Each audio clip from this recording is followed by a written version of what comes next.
sore bust. Before there was us, Latino good luck. Suspicious of crush, they tear the core up. That basement soul of love, bright guns and young trust. Curfew, it was tonight. Give me a flight, Jones at 2 a.m. That hit my heart, hooked right. Hello everybody, welcome to another video. I hope you're doing really well. Today's video is going to be part 2 of Merlin's journey so far.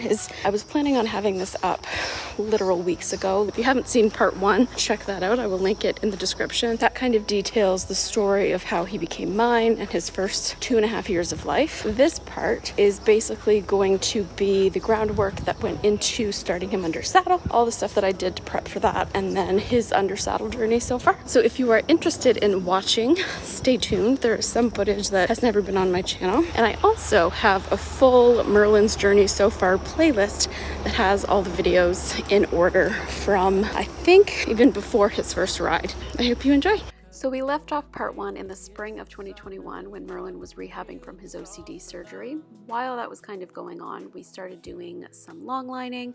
Like you see here, this was his first long lining session.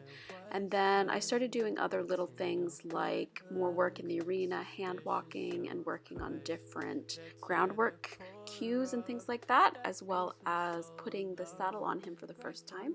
As you can see, he cared more about getting the lead rope in his mouth than he did about the fact that I had just put a saddle on his back. I also started doing some fun things like quote-unquote sitting on him when he'd be laying down, so I would just lean a leg over his back and have all my weight on my feet. And this is still to this day some of my favorite footage of me and him. I went out and he was laying down, so I thought it would be cute to get a picture of me like kneeling next to him.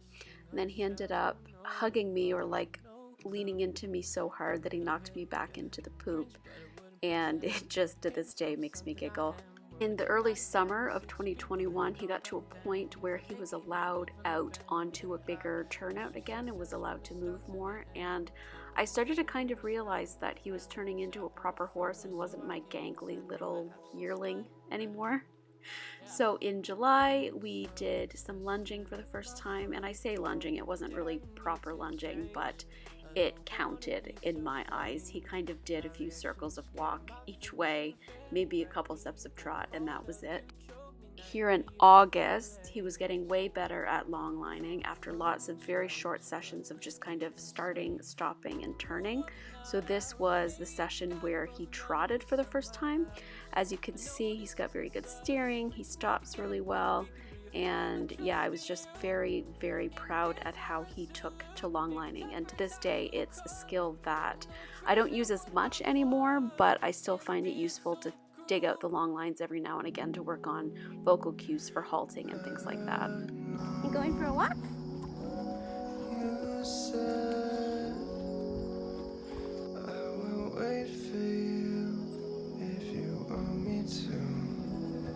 So as you can see here, we started doing some walks both at liberty and in hand away from his herd into the hayfield, and just kind of going on walk hacks together just to build his confidence away from his friends and encourage curiosity and self-confidence. In these clips, he was about 2 years old, and we were just on a little hand walk in the 30-acre field. He was by himself, super far away from his friends, and super relaxed.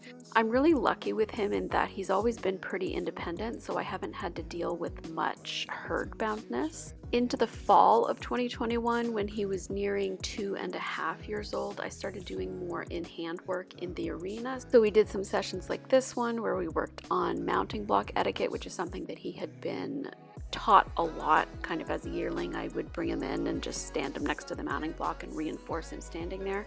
I also hand trotted him through trotting poles for the first time, and watching these videos always makes me laugh because it's just he's being so polite and slow. Meanwhile, I'm running like an idiot because his stride are so long. Good man. This was my first time kind of properly long lining him on a hack, if you would call it that. We long lined down the aisle into our big hayfield, and he was so relaxed the whole time. Apart from trying to eat some grass, he was just kind of exploring and having fun. First canter on long lines, on the other hand, was interesting. We were reaching that time of year when the ground was getting harder and the horses can't move around as much because of ice, and he was feeling good. So we had a couple of little moments where he stumbled or he bucked, but he was such a good boy. See, oh my god, these clips make me laugh. He was such a goof. With the return of colder weather, I kind of went back to some positive reinforcement groundwork. I started teaching him hip targeting and working towards side passing, and I also started doing some free lunging where, like here, I would put the saddle on him and just let him loose and have some fun. It's a great way to, you know, he was used to the saddle at this point. This is not a reaction to the saddle, it's just a reaction to him being loose and being excited at being able to move around. If you've been on my channel for a while, you are very familiar with Merlin's winter antics in the indoor. Something I did do here though for the first time was to put Teddy on him. So Teddy is an old teddy bear that my coach has attached to a pair of pants that's filled with sand or pebbles. And it's just a little bit of dead weight that gets horses used to having something on their back, and he really did not care. So the only reason that I'm including these clips is that they are just really cute, and I just wanted an excuse to show them again. So we were working on recall and mounting block stuff, and if you watch, you'll notice that he decides that he doesn't want to work anymore. He wants to cuddle, and then he goes on some zoomies, and it kind of came out of nowhere. So here you can see me trying to encourage him to step up to the mounting block, but instead he says, "I want cuddles," and proceeds to ask for them. And it is just, oh my goodness, he melts my heart.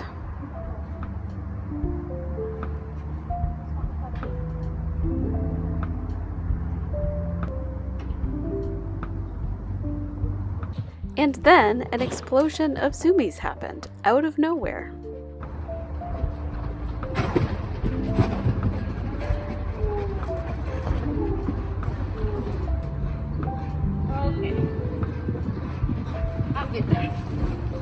Good God. And then more wholesome footage of him using me as a pillow to hold his head up while he eats as he lays down. Because as we all know, we are nothing but our horse's servants. That feels good. Excuse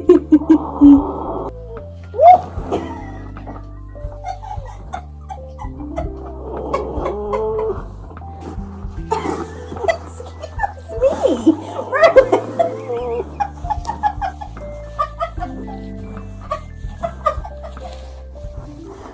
Between like January and March of 2020, or even April of 2022, we did barely any training sessions at all. I kind of just let him have the winter to be a baby and have fun. Here we were doing some mounting block work. I was putting a tiny bit of weight into the stirrup, leaning over and asking him to bend his head with the reins, just very basic things, but we didn't do much other than this.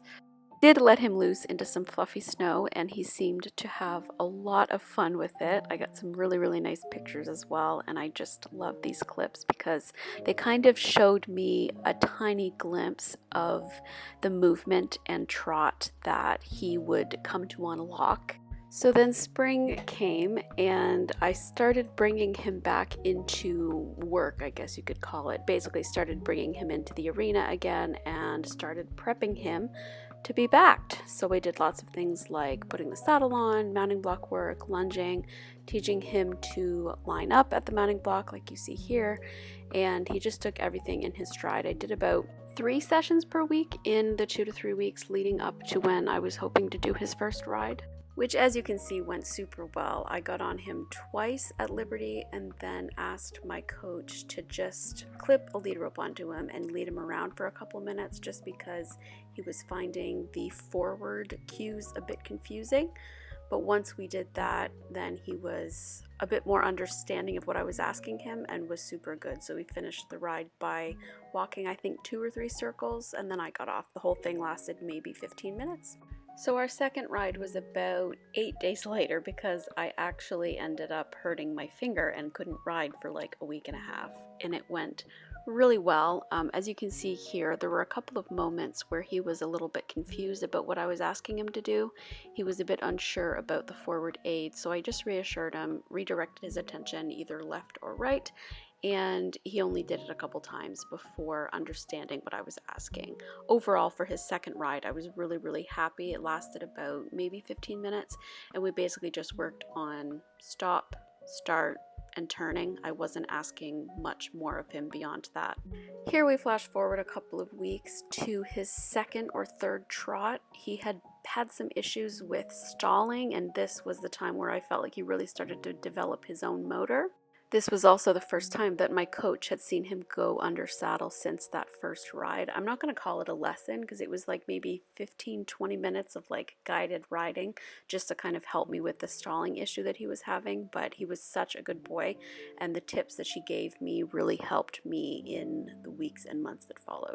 You'll also notice that I'm wearing a safety vest because he is a young horse, and he's also bitless because I just feel like starting young horses bitless is a great way to teach them the ropes without putting undue pressure on their mouth. This was, I want to say, sometime in late May or early June. It was his first time being ridden outside of the arena in the little, what used to be the outdoor riding arena is kind of now a grass arena.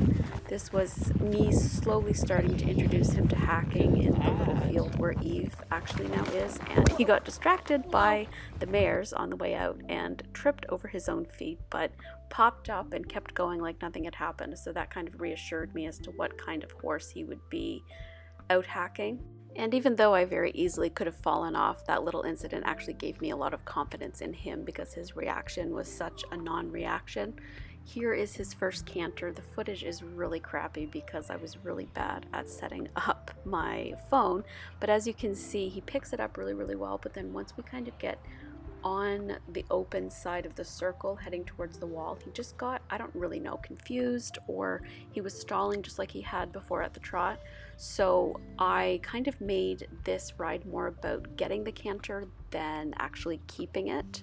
Leading up into July, I started working on hacking with him, and it grew to be something that he really enjoyed. These clips are from an early canter, and as you can see, he's much more forward and willing. This ride here was actually the last ride that we did before I put him on a break. So in July of 2022, I gave him about basically a month off, and I think it really benefited him. These are some clips from his first time ever going bareback, which I think was like 1 or 2 rides after he came back from his break, and he was just such a good boy. Like, no flinching when I got on. I was beaming from ear to ear. In August, after the hay was cut and the grass had grown back a bit, we finally got out hacking in the hay field together, and it was just like a full circle moment from those walks that we had gone on the year before. These are some clips from a lesson in early September when he first kind of hinted at a connection for the first time. I had been working towards it for a few rides, but this was the ride where it just kind of all started to fall together. And despite the head shaking, you can see that he really does start to understand it towards the end.